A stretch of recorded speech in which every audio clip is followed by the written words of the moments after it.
Hello and welcome to the third episode of the Pick and Roll NBA podcast. I'm Nate Sugar, and today I'm going to be going over my picks for who I think should be in the NBA All Star game. Now, as we all know, the NBA All Star starters voting has just came out, and you can now vote for who you think should be starting in the NBA All Star game. So I thought this was the perfect time to bring out my list on not just who I think the starters should be, but even the reserves. So we're going to be going in, looking at the stats, the record, everything to do with these players, and see why I think they should be in the All Star game. And now there's definitely going to be a lot of players that maybe you think should be I should have in my list, but I don't have. That's because that's just how it's going to be, right? There's only 24 All Stars, and we all know that the NBA is not just doesn't just have 24 good players. There's way more than 24 good players. So there's be a few players that maybe you think should be on this list, or maybe that you think should be All Stars, but I disagree. And you could definitely leave a comment on why you think what you think, and maybe I'll respond. So, but anyway, we're gonna start with the West All Stars, and we're gonna be starting with the starters. So first, I have Chris Paul. This may already we might be starting with a controversial pick, right? A lot of people uh, might say Donovan Mitchell should be a starter, maybe Devin Booker or even Luca. But I think what Chris Paul does, you have to look beyond the stats, right? He's only averaging 14 and a half points a game, right? Which, doesn't jump out to you as much as other guys like Mitchell or Booker even, right? But you could go further in the stats and you'll see really what he does, right? 10 assists a game. He's leading the NBA in assists, 4 rebounds, 2 steals, 48% from the field, and just 2 turnovers a game. With how often the ball is in his hands and to only average 2 turnovers a game is just crazy. And nearly averaging getting 50%, shooting 50% from the field is outstanding for a point guard, right? Now, yes, he doesn't shoot that many shots a game, but that's just because that's not the type of player he is. He was never that type of player where you just gonna give him the ball and he's gonna start shooting and shooting, right? He's gonna share the ball. He's gonna share the wealth, and I think his impact to how the Suns win games is definitely visible, right? If we look at 2 years ago when they missed the playoffs and they add Chris Paul and then they make the finals, he's definitely the key factor to why they win games. He's the X factor on that team, and I think if that doesn't make him a starter with how well the Suns are playing again this year, I don't know what else does, right? Next guard spot, no surprise here. I have Steph Curry, right? He's gonna be an MVP candidate. Most people will tell you he's gonna be MVP. He's averaging nearly 28 points a game, 6 assists, 5 rebounds, shooting 40% from three. We know he's obviously gonna be a starter. I don't think I have to talk any more about why he should be a starter, right? The Warriors are the 1 seed. He's the best player on the Warriors. He's obviously a starter. Next, I have Paul George, and Paul George might not play this All Star break because of his injury, but I'm going to assume he does play. And Paul George is averaging 25 points a game, 5.5 assists, 7 rebounds, 2 steals. He's we know what he is, right? He's an elite two-way player, and without Kawhi Leonard this year, it's definitely looked like it was going to be very tough going for the Clippers, right? They don't have much of a great team beyond Paul George and Kawhi Leonard, so not having Kawhi Leonard made it look like maybe the Clippers might miss. They might be in the play-in, but as of right now, the Clippers are the 6th seed in the West. Now, obviously, with Paul George not being healthy, they might drop, but they've been playing fantastically without Kawhi Leonard. And I think Paul George is obviously the best player on his team. He's just been kind of carrying this team on his back. So I don't see any world where he's not a starter in this All Star game. Next, another easy pick here. I have LeBron, right? We all know what he's doing. He's definitely been underrated this season. I'm not a big LeBron fan, but I definitely have to give credit where it's due, right? He's averaging 28 points a game, 6.5 assists, 7 rebounds, shooting 52% from the field, getting a block a game, 1.5 steals a game. He's at 37 years old, he's still a top 5 player in the league. It's just crazy what he's doing. Another easy pick. Next pick, again, another easy pick. It seems like the West has been pretty easy to choose for the starters. Nikola Jokic, again, he was the MVP last year. He might be an MVP candidate again this year.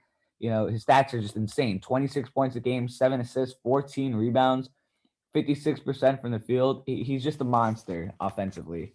He's one of the most unstoppable players offensively in this league, and he's easily a starter. Um, Next for our bench, uh, I have Donovan Mitchell, Devin Booker, Luka Doncic, John Morant, Draymond Green, Karl-Anthony Towns, and Rudy Gobert.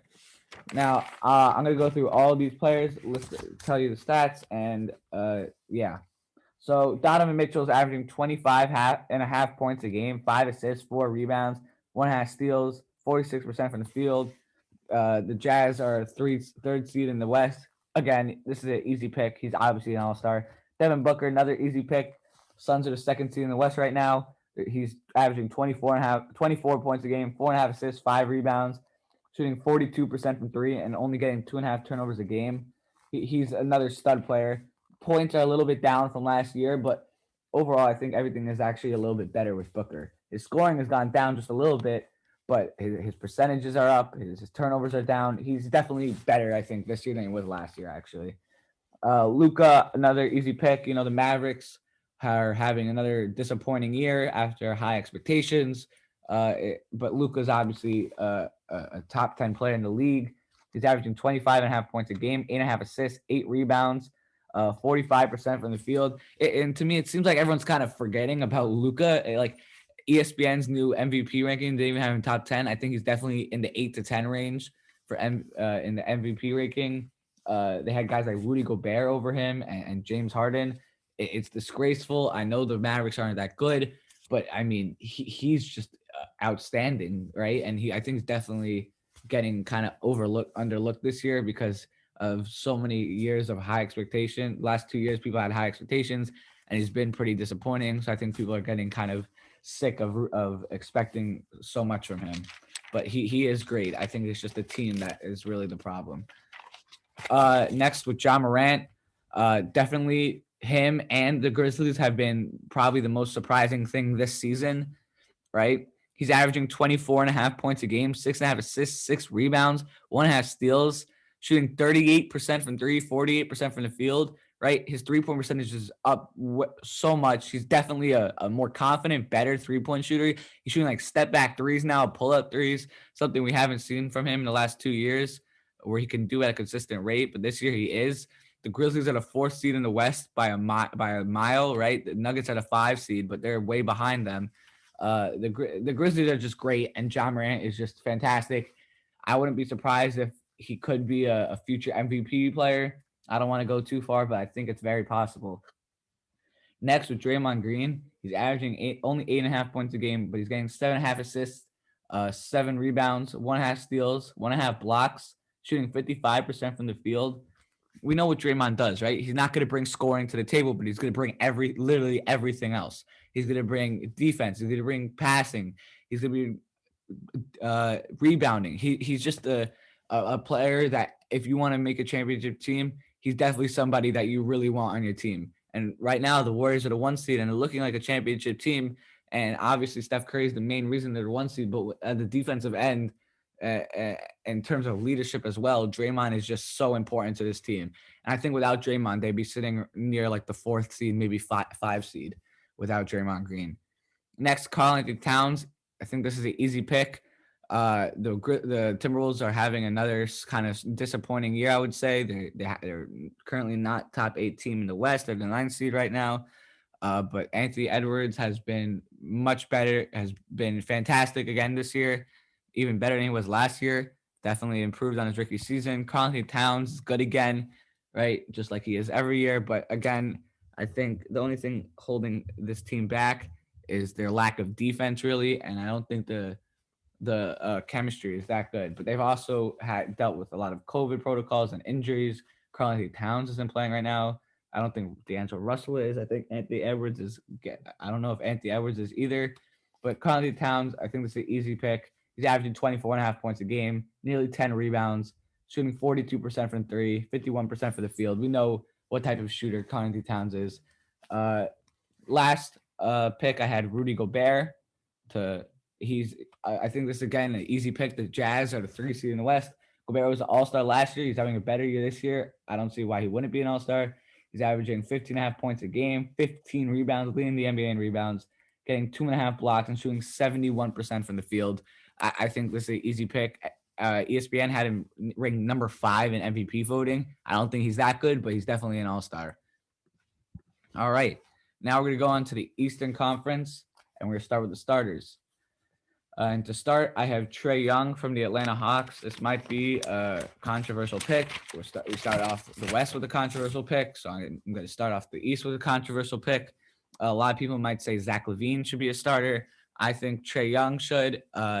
Yes, the Hawks are the 12th seed in the East right now. They're definitely disappointing everyone. To me, they're not. They're still disappointing what my expectations were, but I think I had them ranked as the 6th or 7th seed in our first episode. Was what I thought they would end up being at the end of the year. So I expected them to come off to a slow start, I said, and I think then they're going to, at the second half of the year, they're going to pick it up and move up into the playoffs. I still think that's what will happen. I don't think it's so much as Trae Young's fault as why the Hawks are playing poorly, which is what I thought would be. But it's actually all the role players who are very, very underwhelming. They all, in terms of scoring, especially DeAndre Hunter, Kevin Huerter, Bogdanovich, Capella. None of them are scoring as many points as they were last year, or as they were expected to score this year, and that's definitely held them back. But Trae Young is just amazing, right? He's averaging 27.5 points a game, 9.5 assists, 4 rebounds, shooting 45% from the field, getting a steal a game. I think he has to be an all-star starter, and he's that obviously an all-star, but I think he should be a starter for sure. Next, I have DeMar DeRozan as the other guard spot.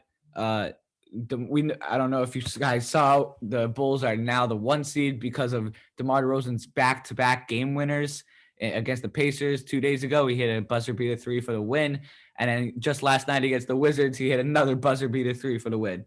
He is just insane. I thought he should have been an all-star last year when he was on the Spurs. I thought he had a fantastic year. I thought he should have been all-star, but I think he was an all-star player last year. I think he's definitely better this year than he was last year, obviously. But I thought he was already an all-star player this last year. But now I think he's an all-star starter deserving. He's averaging 27 points a game, 4.5 assists, 5 rebounds, shooting 50% from the field, and only getting 2 turnovers a game. With how often the ball is in his hands, to just get 2 turnovers a game is so impressive. He's shooting 36% from 3, which is also pretty impressive because, DeMar is not known for being a great shooter. 36 is pretty solid for what most people would expect from DeRozan. And I'm just going to say this. I don't get why you can vote DeMar DeRozan as a guard only. Like, if you go onto the NBA voting and you want to vote for starters, you could only vote DeMar DeRozan as a guard. And I have him here starting as a guard because that's what they have on the voting system. But if you look at the stats, DeMar DeRozan hasn't played any guard this year at all. 0%. He's came in in the game as playing guard. He's played 20% of his minutes at small forward, 70% at power forward, and 10% at center. So he's played 0% of his minutes at shooting guard or point guard. So I don't get why you could only vote him in as a guard and not a forward when he clearly is a forward. I don't know why the voting system is like that, but I'm just going to go with how the voting system is. And I'm going to have him in here as a guard. Next up, forwards. I have Kevin Durant. Easy pick. Not much to be said here. He's averaging 30. He's leading the league in points per game, averaging also 6 assists, 8 rebounds. He's shooting 52% from the field. Easy pick. Next up, I have Giannis. Again, easy pick. ESPN has him ranked number 1 for MVP voting, averaging 28 points a game, 6 assists, 11.5 rebounds, 1.5 blocks, 53% from the field. Easy pick. Another easy pick. We're going easy pick. Joel Embiid. He's averaging 26 points a game, 4 assists, 11 rebounds, 1.5 blocks, shooting 40% from 3, and only getting 2.5 turnovers a game. He's elite. The Sixers beat the Nets a few nights ago because of his 34-point performance. He's an elite player. He's easily an all-star. And next, we're going to move on to the bench. And I have, with the first guard on the bench, I have Zach LaVine. This is pretty obvious. Some might argue he should be a starter over Trae Young. I disagree. Zach LaVine's averaging 26.5 points a game, 4.5 assists, 5 rebounds, shooting 41% from the 3 and 50% from the field. He's a stud, right? I don't think he's the best player on the Bulls, which is why I have DeMar starting over him. But the Bulls are the 1 seed in the East. LaVine was also last year. He definitely should be one this year. He's better this year than he was last year. Not much to be said with Zach LaVine. Next, I have James Harden from the Brooklyn Nets. He had a very, very, very rough start to the season. Last 10 games, he's been balling out. And the Nets did lose to the Sixers, but James Harden had a 34-point triple-double, something like that, or something in the 30s. He's a stud. He's definitely not as good as he was recent years. Probably that's because he's playing behind Kevin Durant. That might have something to do with it. But he's averaging 23 points a game, 10 assists, 8 rebounds, shooting only 42% from the field, and he's getting 5 turnovers. If those turnovers were down and his percentages were higher, I would have him starting over Trae Young. But the turnovers are definitely hurting him, and he's been pretty inconsistent shooting wise this year. But I think that's something he'll definitely improve on as the season goes on, and he'll definitely be in like an all NBA team. He's a stud. He's James Harden. We know what we're getting with him. Final guard spot, I have Darius Garland. The Cavs have been, if it's not the Grizzlies, if you don't want to say the Grizzlies are the most surprising team this year, you have to say the Cavs are, because it's one of those two. And Garland is the best player on the Cavaliers. I don't want to hear that Jared Allen is. It's Garland. He's averaging 20 points a game, 7.5 assists, 3 rebounds, getting 1.5 steals, shooting 48% from the field. And the Cavs are the 5 seed in the East. He's the best player on this team, and he definitely deserves to be an all-star. Next, we're going to move on to the forwards. I have Jimmy Butler. I think this is an easy pick. In my eyes, he's definitely top 10 for MVP, and he's definitely a top 10 player in the league right now. He's averaging 23 points a game, 6 assists, 6 rebounds, leading the league in steals, and he's shooting 50% from the field and only getting 2 turnovers a game. He is one of the highest basketball IQs in the league. He won't turn over the ball much. He's going to score for you. He's going to pass the ball well. He's going to get rebounds, and obviously he's going to play defense. He might be the best two-way player in the league.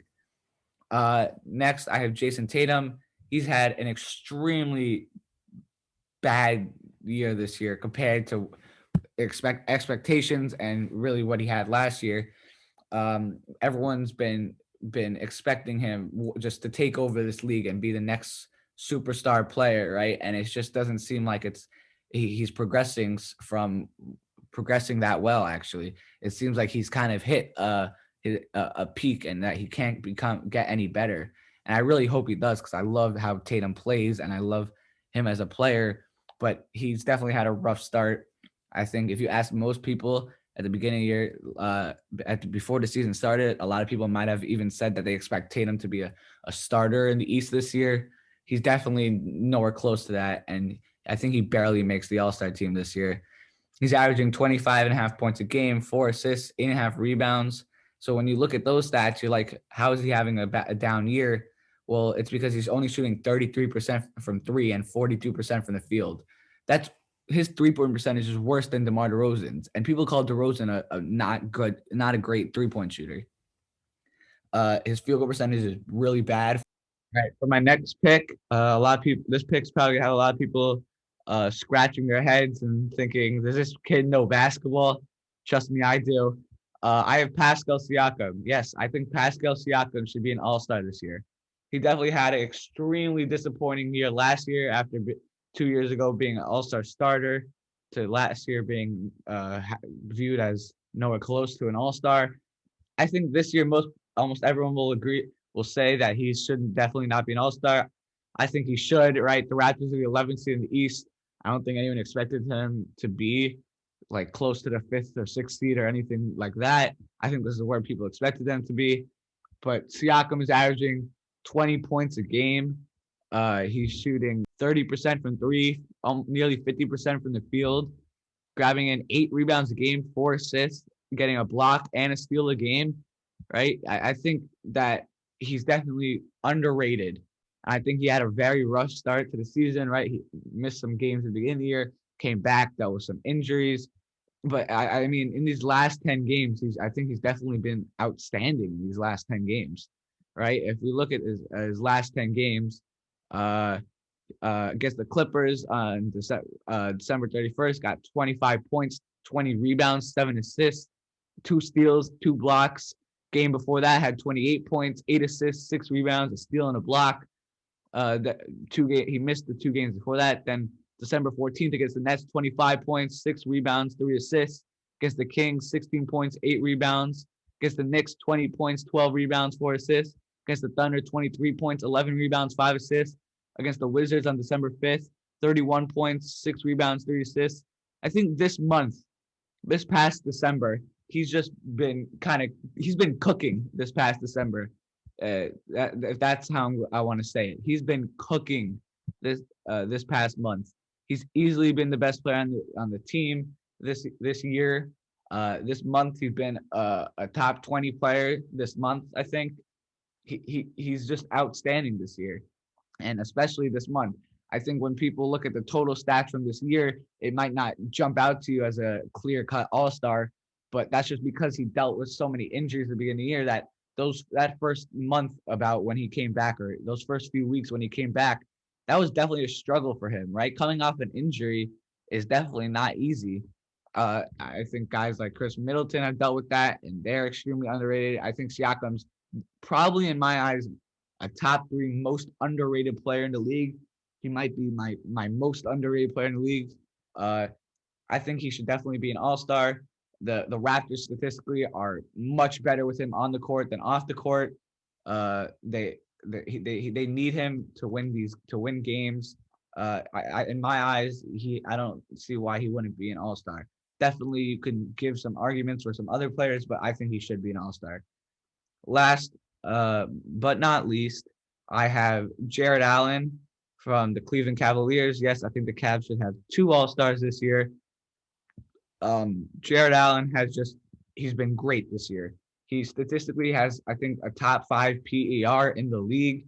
He's averaging 17 points a game, getting 11 rebounds, 1.5 blocks, a steal a game, only 2 turnovers, and he's shooting 70% from the field. Okay, that goes on. It makes the Nets look stupider and stupider for trading him away.